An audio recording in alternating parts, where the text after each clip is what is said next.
Good morning. ఎలా ఉన్నారు? బాగున్నారా? మేము కూడా బాగున్నాం. అయితే ఈరోజు మోటివేషన్ క్లాస్. మనిషి చాలా విచిత్రమైనటువంటి జీవితం, స్వభావం. అంటే ఇసుకతో సాధన చేస్తాం, అద్దంతో అందం చూస్తాం, రాయితో శిల్పం చేస్తాం, ఆకుతో ఔషధం చేస్తాం, సాటి లేని మనిషి చూడలేడు. అంటే వృక్షాలు కానీ మాట్లాడలేవు, జంతువులు కానీ మాట్లాడలేవు, సూర్యుడు కానీ మాట్లాడలేడు, చంద్రుడు కానీ మాట్లాడలేడు. కానీ ప్రకృతి ధర్మాన్ని పాటిస్తుంది. కానీ మనిషి అనేటివాడు ఎక్కడ కూడా ధర్మాన్ని పాటించడు. ఇవన్నీ ఉండేటప్పటికీ మనిషి ఆలోచన అయినటువంటి అనేక విధాలుగాను ఉంటుంది.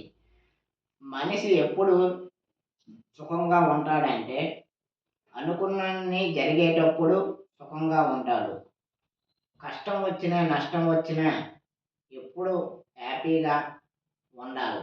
కానీ మనిషి అనేటువంటి వాడు టైం టు టైం బట్టి ఆనందాన్ని సంతోషంగా ఉంటాడు.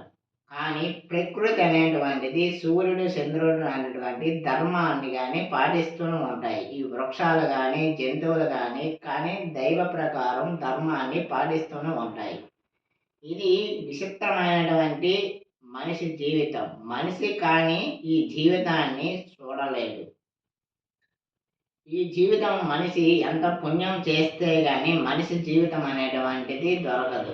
ఈ జన్మానికి చేసిన పుణ్యమే ఇప్పుడు మన ప్రతిఫలంగాను ఉంటుంది. అందువలన భగవంతుడిని నమ్ముకోవాలి. ఎవరు ఎటువంటి ఆలోచనలు ఉన్నా సరే భగవంతుడిని నమ్ముకోవాలి.